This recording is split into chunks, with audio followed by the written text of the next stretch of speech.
কিন্তু আমরা এখন যে কথাগুলো বলছি সেগুলো হয়তো কোনোভাবে আওয়ামী লীগের পক্ষে চলে যাচ্ছে, এই সরকারের বিরুদ্ধে কথা বলতে গিয়ে আওয়ামী লীগের পক্ষে চলে যাচ্ছে, কিন্তু বাস্তবতা তো এটি, সত্য আপনাকে বলতে হবে। যাক, সেই বুদ্ধিজীবী নতুন প্রশ্ন করি। প্রশ্নটা হচ্ছে এই প্রশ্ন নির্বাচন তো আপনি বারবার আমার এখানেই বলেছেন নির্বাচন হবে কি হবে না আমি আমি নির্বাচন আগের রাত্রেও কনফিউজ থাকবো। আমি নির্বাচন আগের রাত্রেও, কালকে যদি 12 তারিখ হয়, আজকে 11 তারিখ রাত, আমি 11 তারিখ রাতেও কনফিউজ থাকবো। কেন তৈরি হচ্ছে সংখ্যা? নানান ধরনের খেলা চলছে, নানা ধরনের খেলা চলছে, এবং এই খেলাগুলো সম্বন্ধে আপনিও জানেন। এখানে পরাশক্তি খেলাগুলো আছে, এখানে ডক্টর ইউনূস হিমসেলফ তার নিজের একটা খেলা আছে, সরকারের একটা খেলা আছে, জামাতের খেলা আছে, বিএনপি, আমাদের সিনিয়র সাংবাদিক আজিজ ভাই উনি একটা শব্দ বলেন, আমি এখানে উচ্চারণ করতে চাচ্ছি না, মানে খারাপ শব্দ না, ইনফরমাল শব্দ, মানে আমি একটু সংশোধন করেই বলি, ফাটা বাসে চিপায় পড়ছে উনি এই কথা বলেন, আমি তার সঙ্গে বিএনপি পুরোপুরি একমত। আমি 15 মাস আগে, এই সরকারের বয়স তো 18 মাস হয়ে গেল, আমি 15 মাস আগে থেকে বলছি বিএনপির উচিত কেয়ারটেকার গভর্নমেন্টের অধীনে নির্বাচন চাওয়া, ডক্টর ইউনূসের অধীনে কোনো নির্বাচন নয়। আচ্ছা, আপনি বলেন তো, আপনি অ্যাঙ্কর, আপনার মতামত দেওয়ার সুযোগ নেই, তারপর আমার আগ্রহ থেকে আমি বলছি ডক্টর ইউনূস নিরপেক্ষ, এই সরকার নিরপেক্ষ? যদি নিরপেক্ষ না হয়ে থাকে তাহলে সেই সরকার অধীনে নির্বাচন হয় কিভাবে? আমার কাছে সময় খুবই কম, আমি একটা ছোট্ট একটা প্রশ্ন করে দিই। উনি বলছেন যারাই ক্ষমতায় আসুক বেশি দিন টিকতে পারবে না। এটা অনেকেই বলে, ক্ষমতায় কারা আসবে এটা নির্ভর করে টিকতে পারবে কি পারবে না, এটা জনগণের প্রত্যক্ষ ভোটে আসছে না ইলেকশন ইঞ্জিনিয়ারিং এর মধ্য দিয়ে ক্ষমতায় আসছে এটা। এবং আওয়ামী লীগের ভোটার, বিএনপির ভোটার, জামাতের ভোটার বলে কোনো ভোটার নেই। Voter itself voter. আপনি যদি আগেই ক্যাটাগরি করে ফেলেন যে ও আওয়ামী লীগের ভোটার, ও বিএনপির ভোটার, তার মানে আপনি পিপল এজেন্সিকে নাই করে দিচ্ছেন। ফলে ভোটারকে ক্যাটাগরাইজ করা যায়। বাস্তবতা, এটা বাস্তবতা। ডেফিনেটলি বাংলাদেশ তো দুভাগে বিভক্ত। নো, বাংলাদেশ বহুভাগে বিভক্ত। মেজরলি মেজর শেষ করি। ধরেন আপনি, এটা ডেমোক্রেটিক বিউটি কি জানেন? ডেমোক্রেটিক বিউটি হলো আপনি আওয়ামী লীগ করলেও, আপনি বিএনপি করলেও, জামাত করলেও, ভোটের আগ পর্যন্ত আমি আপনাকে আওয়ামী লীগ ভোটার, বিএনপির ভোটার, জামাত ভোটার আগে আইডেন্টিফাই করব না। করলে কি হবে? করলে আপনাকে ম্যানুভারিং করা সহজ হবে। জনগণ বলবো, সবসময় জনগণ বলবো। কিন্তু আমরা রাজনৈতিক দলগুলো তো দেখি না, সবাই তো আমাদের ট্যাগ লাগানো হয়। এটা করলে বিভক্ত করবেন ভোটারকে, বিফোর ইলেকশন আপনি যখন বিভক্ত করবেন তখন আসলে আপনি ডেমোক্রেসি মিন করেন, আপনি আপনার দল ভারী করতে, মানে আপনারই বক্তব্য লালন করে কিনা রাজনৈতিক দলগুলো, আমি জানবো না। ধন্যবাদ জনাব মঞ্জুর আলম পান্না। যদি ভাই বলি, উনি একটা অভিযোগ করে শাহবাগের বুদ্ধিজীবীরা বারবার এই ধরনের কিছু কিছু জিনিস উত্তোলন করে যেগুলোর কারণে ডিভাইডেশনের বিষয়টা আসে। আপনি যদি শাহবাগ শব্দটা আসবে কেন? শাহবাগে বুদ্ধিজীবী বলতে আমি কিছু বুঝিনি। শাহবাগে বুদ্ধিজীবী, এখন শাপলা চত্বরের বুদ্ধিজীবী, শাহবাগে বুদ্ধিজীবী, তাহলে বুদ্ধিজীবী আসলে কারা? ক্লাসিফিকেশনটা এইভাবে হচ্ছে কেন? এখন উনি কিন্তু শাপলাপন্থী, রনি ভাই শাপলাপন্থী বুদ্ধিজীবী বলেছেন, শাহবাগী বুদ্ধিজীবী বলেছেন, মানে একটা জামাতপন্থী, একটা আওয়ামীপন্থী, তাহলে বিএনপিপন্থী বুদ্ধিজীবীকে আমি বাদ দেবো কেন? বিএনপির মধ্যে কোনো বুদ্ধিজীবী নাই, বিএনপির বুদ্ধিজীবী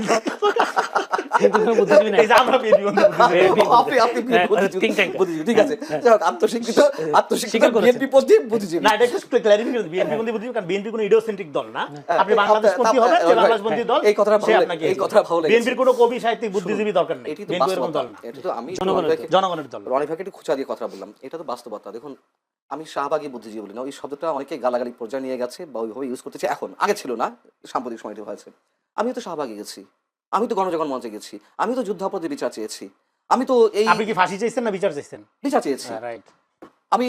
এবং এই যে জুলাই আন্দোলন, এই জুলাই আন্দোলনের পক্ষে আমি ছিলাম না, বাট আওয়ামী লীগ সরকারের বিদায় হোক সেটি আমি চেয়েছি। এইভাবে মানে একেবারে নিজস্ব ডিজাইনে অন্য সবাইকে বাদ দিয়ে একতরফা একটা সোকাল নির্বাচনের মাধ্যমে যুগের পর যুগ বা বছরের পর বছর ক্ষমতা, নিশ্চয়ই আমি সেটা চাইনি। সো শাহবাগে বলাতে আমি তুমুল আপত্তি জানাই।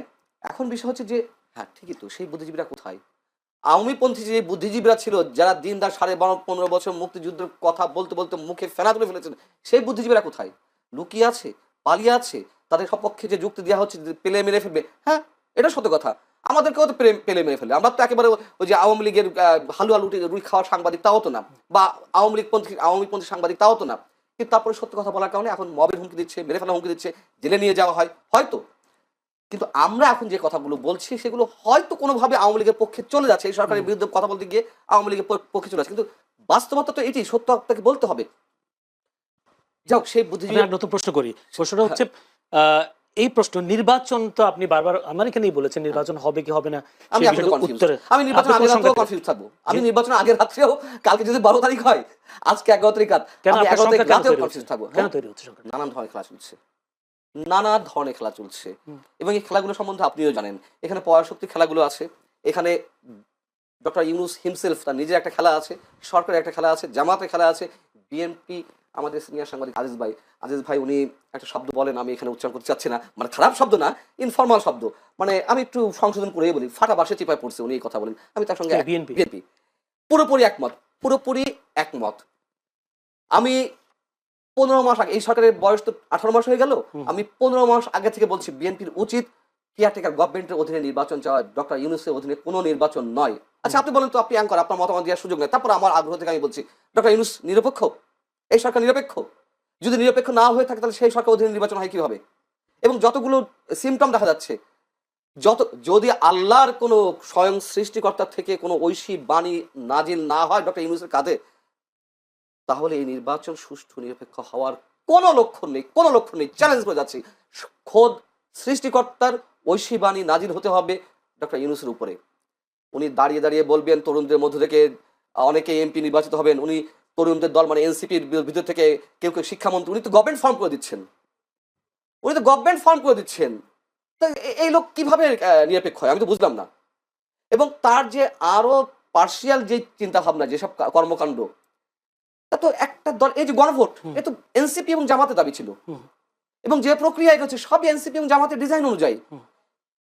অতএব ডক্টর ইউনূস সাহেব, তার অধীনে আমাকে যদি আপনি বলেন যে আপনাকে মেরে ফেলা হবে, ডক্টর ইউনূসের অধীনে মানে নিরপেক্ষ নির্বাচন হবে, এই কথাটা আপনি বলেন, আমি মৃত্যুকে বেছে নেবো, তাও ওই কথা আমি বিশ্বাস করি না। বিশেষ করে আমি একটা প্রশ্ন করি, গণভোটের বিষয়টা যেহেতু এসছে, গণভোট যদি জিতে জনগণের প্রথমে কি উপকার হবে, প্রথম একটা প্রশ্ন। দ্বিতীয় হচ্ছে যদি ভোট জিতে যায় ডক্টর ইউনূসের সরকার কি দীর্ঘায়িত হওয়ার সম্ভাবনা আছে কিনা? তার একটা ব্যাখ্যা সরকারের প্রেস উইং থেকে দেওয়া হয়েছে, মানে প্রধান উপদেষ্টার প্রেস উইং থেকে দেওয়া হয়েছে, যা বলা হচ্ছে হ্যাঁ না তার না, এগুলো কিছু না। আসলে এই সরকার গণপরিষদ কি জাতীয় সংসদের সদস্য এবং একই সঙ্গে সংবিধান সংস্কার পরিষদের সদস্য হিসেবে কাজ করবে। আচ্ছা, তারা কয়টা বিষয়ে ওথ নেবে? একই সঙ্গে সংবিধান সংস্কার পরিষদের সদস্য এবং জাতীয় সংসদ সদস্য হিসেবে ওথ নেবে। সেই ওথের শর্ত কি থাকবে? তারা যতই ব্যাখ্যা দিক না কেন, যদি দিন শেষে, এই যে এখন যেমন চোখ পাল্টি দিয়ে দিল, যে আগে বলেছে সংবিধান ছুঁয়ে ফেলতে হবে, এখন সংস্কার। আর সংস্কার কি, এতদিন কি সংস্কার হয়েছে? আমরা যে বিশ্বাস করবো যে হায়ের মাধ্যমে সংস্কার হবে, ডক্টর ইউনূস কি সংস্কারের একটা এক্সাম্পল তৈরি করেছেন 18 মাসে? তিনি রাষ্ট্রপতি প্রধানমন্ত্রীর মধ্যকার যে ভারসাম্য আনার চেষ্টা করছেন বা সংস্কারের কথা বলা হচ্ছে, তিনি তো নিজেই কোনো দিয়ে গুতা দিয়ে রাষ্ট্রপতিকে এক কর্নারে ফেলে দিয়েছেন। বর্তমান রাষ্ট্রপতি, তার নিজের মধ্যেই তো সংস্কারের কোনো চিন্তা ভাবনা নেই। তিনি রাষ্ট্রপতির মুখ দেখেন না, তিনি রাষ্ট্রপতির সাথে কথা বলেন না, তিনি রাষ্ট্রপতির ছবি নামিয়ে ফেলেন বিদেশি সব মিশন থেকে। তাহলে কি সংস্কার তিনি আশা করছেন? এবং মানুষের স্বাধীন মতামত ব্যক্ত করার যে সংস্কারের কথা বলা হচ্ছে, যে মানুষ স্বাধীনভাবে ভোট দিতে পারবে, ইয়ে করতে পারবে, বা সংস্কারের অংশ হিসেবে মানুষকে তো ইম্পোজ করা হচ্ছে সরকারি কর্মকর্তা দিয়ে। আপনি নির্বাচনের পরিচালনা যাবেন, এটি সংস্কার অংশ। হ্যাঁ, পরে আবার বিড়ালের মতো লেজ গুটিয়ে নিল কেন? যখন নির্বাচন কমিশন বললো যে না, সরকারি কর্মকর্তা নির্বাচন পরিচালনা চালাতে পারবে না, তখন আবার কেন বাঘের হুঙ্কাটা মিউর মতো, মানে বিড়ালের মতো মিউ কণ্ঠ হয়ে গেল? তামাশা, ফাজলামো। জি, ধন্যবাদ আপনাকে জনাব রেজাউল করিম রনি। যদি এইভাবে বলি, এইবারে নির্বাচনে বিএনপি ফাটা বাঁশের চাপে পড়েছে, এই প্রশ্নটা কি বিএনপির ব্যাপারে হাসিনার যে প্রেডিকশন, হাসিনা যেভাবে আন্ডারমাইন করছে, এখনো একটা গ্রুপ এভাবে আন্ডারমাইন করে বিএনপিকে। এটা করা একটা স্বভাব, কারণ হলো বিএনপির কোনো বুদ্ধিজীবী নাই, বিএনপির কোনো ন্যারেটিভ পলিটিক্স নাই। হ্যাঁ, বিএনপি শুধু আছে হলো মানে বিপুল জনসমর্থন, নেতাকর্মীদের অনেক সমস্যা সব আছে, এই কারণে বিএনপিকে আন্ডারমাইন করা এটা খুব স্বাভাবিক। এটাকে আমি মঞ্জুরুল করিম পান্ন এটা আন্ডারমাইন করছেন, অবশ্যই আন্ডারমাইন করছে। বিএনপি জানে, ধরেন হাসিনার আমলে যে ইলেকশনগুলো, এগুলো বিএনপির পক্ষে মানুষ রায় দিয়েছে, হাসিনা ইলেকশন বর্জন করার মধ্য দিয়ে বিভিন্ন সময়। ফলে বিএনপি এখানে ক্ষমতায় যদি চাইতে চাইতো 5 তারিখে ক্ষমতা সাদা হয়েছিল, কিন্তু বিএনপিকে যায়নি। ফলে এখানে বিএনপি যে সংগ্রামের মধ্যে আছে, এটা হলো ভোটাধিকার সরকার কথা বলা হয়েছিল, এককভাবে ক্ষমতার কথা বলা হয়েছিল। ক্ষমতা সরকার লিড দিবে কে? বিএনপি খবর শক্তি নিয়ে। হ্যাঁ, তো এবং তারেক রহমানকে অফার করা হয়েছিল প্রধান হওয়ার জন্য। যাই হোক, তো আপনার সে যেহেতু নাই ক্ষমতা, তার উদ্দেশ্য ছিল 18 বছর ধরে সে যে আন্দোলন আছে, ভোটাধিকার প্রতিষ্ঠার আন্দোলন। এইবার এই ভোটাধিকার প্রতিষ্ঠার আন্দোলনে আপনি ছলে বলে কৌশলে ভিতরে থাকা প্রো আওয়ামী ইস্টাবলিশমেন্ট এবং নতুন করে যুক্ত হওয়া গুপ্ত, দুইটা মিলা যদি আপনি মনে করেন যে হ্যাঁ একটা হাসিনা টাইপের মেকানিজমকে কাজে লাগে ক্ষমতা নেবেন, ওকে, বিএনপির লোকজন তখন পপকর্ন নিয়ে বসে দেখবে খেলা, আপনারা দেখেন, অসুবিধা নেই। তো এখানে ভোটাধিকার দেখেন, ইলেকশন রিগিং করা খুবই সহজ, কারণ এই মেকানিজমটা হাসিনা তৈরি করে থেকে গেছে, উনি ঠিকই বলছে। কিন্তু এখানে মূল কাজটা কি? আমাদের ভোটাধিকার প্রতিষ্ঠা করা। এই জন্যই তো জনগণ লম্বা সময় ধরে আন্দোলন করছে, এই জন্যই তো গণ অভ্যুত্থান, হাসিনার এই পরিণতি, তাই না? ফলে এটাকে যারা আন্ডারমাইন করবে, তাদের পরিণতি হাসিনার চেয়ে ভিন্ন হবে, এটা আপনি আশা করেন কিভাবে বা মনে করেন কিভাবে? সেটা নিয়ে এত অরিড হওয়ার কিছু নেই। একটা প্রশ্ন, সেটা হয়তো শেষ প্রশ্ন হতে পারে। আওয়ামী লীগের সমর্থকরা তো এখনো বাংলাদেশে আছে, এবং এই আওয়ামী লীগের ভোটগুলো আসলে কাদের?